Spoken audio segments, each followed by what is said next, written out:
So this is issue 59 of Build the Jaguar, and this week we're going to be building the, I forget what they call it, bear with me, it's called the transmission tunnel. It's basically the radio. I'm a little bit concerned that this part doesn't fix in tight, as you will see, but I also don't think I'm going to worry about it, because I think it will be, as we build more, it will secure it in place. So let's see how I got on.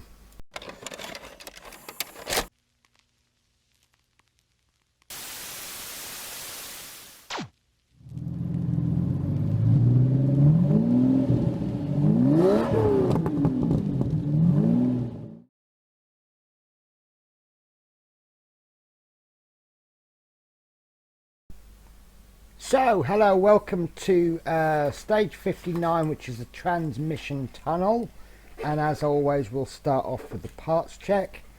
So we have 59.1, this is the actual transmission tunnel. Now this is plastic, but isn't it a gorgeous colour?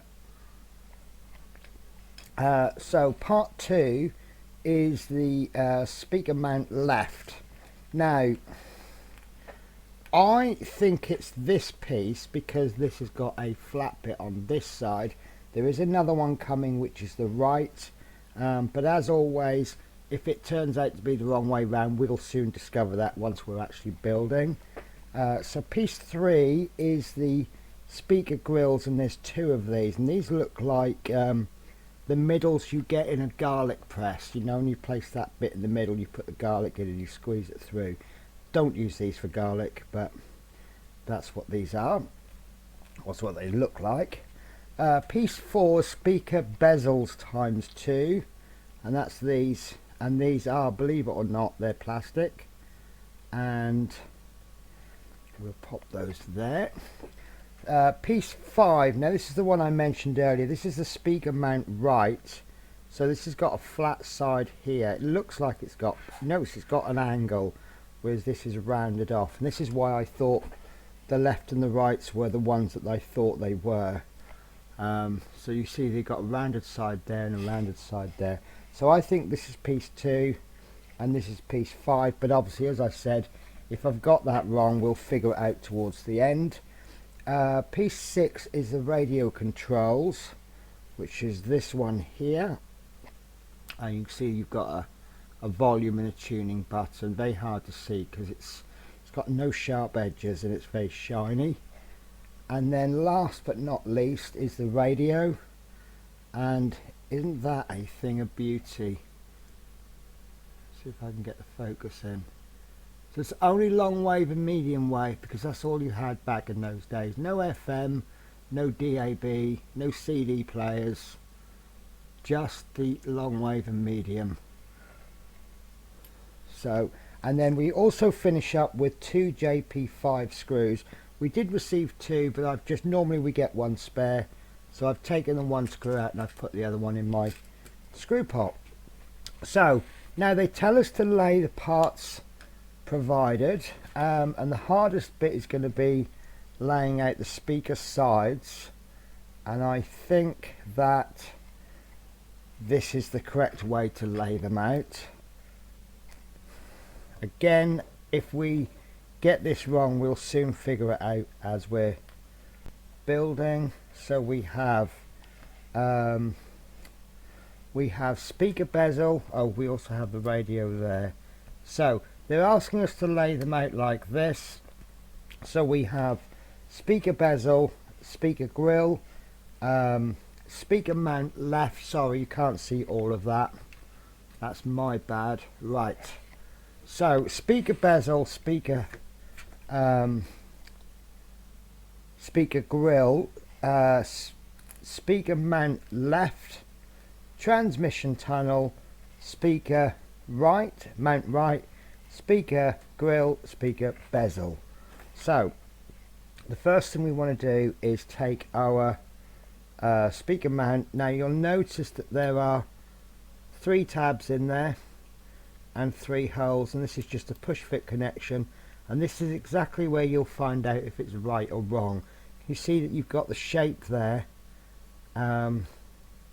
Can't get the tabs in. And if we put that on the wrong side, you'll see it's just not going to fit. And that goes, make sure the 3 pins on the speaker mount are lined up with the holes on the side of the tunnel. So I think it's going to be easier if you just line the one up like so. Don't push it all the way through, but use that as a pivot point. Then we get the second one, and then the third one, and then we press the mount into place. And that doesn't want to go all the way in.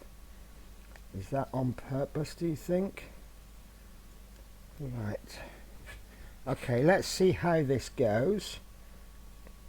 Yeah, there we go. It does go into place, but you've got to push it in. And then we lay the speaker grill into the recesses in the speaker mount, like so. And then we lay the bezel into the recesses on top of the grill. And that is a really good push fit connection. That is absolutely beautiful. And then we repeat steps on the other side. So find a pivot point, and I'll use this corner there, and then find the second one, and then the third. Press firmly and as evenly as you can. There we go, that's gone in fine. And then we place the grill in, and if you just pop your finger through, it shouldn't fall through, but oops, upside down, so you notice that it is a bezel, exactly as it says. There we go, look at that, beautiful, absolutely beautiful. Right, so next we have this radio. Now you'll notice that there's a screw hole on the back there, and that needs to go through this hole there, bearing in mind that we have a recess there and 2 holes. So we want this raised patch there and two holes, and that's going to go in like that, and that will be secured with a JP5 screw, which we'll load up on our screwdriver. And that's interesting because we're going to screw that there, which feels odd to me. Bear with me a sec.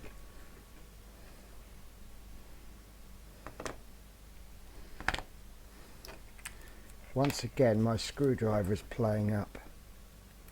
Right. Sorry guys.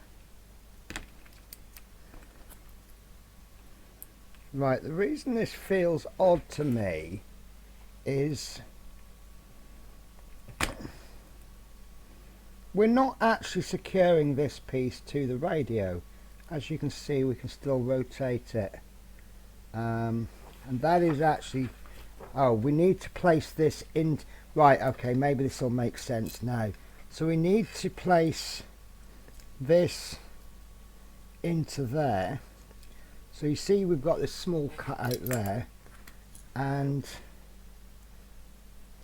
you know, this doesn't make sense to me. We slide that into there, and wow, that just seems odd. I would have thought we would have secured that in. So there we go. It doesn't go in firmly. We secure that screw first. But the screw is going to be enough to stop it from falling out. But it won't stop it from sliding up. Obviously, I guess there's going to be something going over there. I don't know. I've got faith in these instructions, but as you can see, it's not. We are told to secure this screw before we place it into the transmission tunnel, and even if I lock that screw down more, it doesn't actually lock it. Remember, this is plastic and you don't want to over tighten it, and that really is as tight as it wants to go. I think that'll be fine, because as I say, I think something will go over that. So once something's on that, you should see it's not going to fall out. But I think it's just a bit of careful storage required. But that is issue 59 complete. Now, being of a slightly older generation, not an old generation, but I'm not young, I can appreciate this kind of radio. I was actually having a conversation with someone the other day, and I said that the Fiat 126 its beauty is in its basicness. It's such a basic vehicle, it's actually quite ugly, and that in itself gives it its beauty. Now you compare that to the Jaguar. It was designed for the same purpose as the Fiat 126, but with a touch of luxury. And you look at this and you can see that so much thought process for the technology at the time has really gone into this. And where the Jaguar differs from the Fiat 126 is that the Jaguar's beauty is actually in its beauty and its small details, and I think this really does prove that perfectly. But also the retroness. So do you remember having a radio like this? No FM, no DAB, no cassettes, no CD players, nothing fancy. I bet it even had an aerial. If you forgot to take the aerial down before you went into the car wash, that's a costly mistake. But look, that's issue 59 done. I'm really happy. I think that looks absolutely beautiful, and I will catch you in issue 60 when we will be doing the driver's controls. So take care, guys. Bye bye.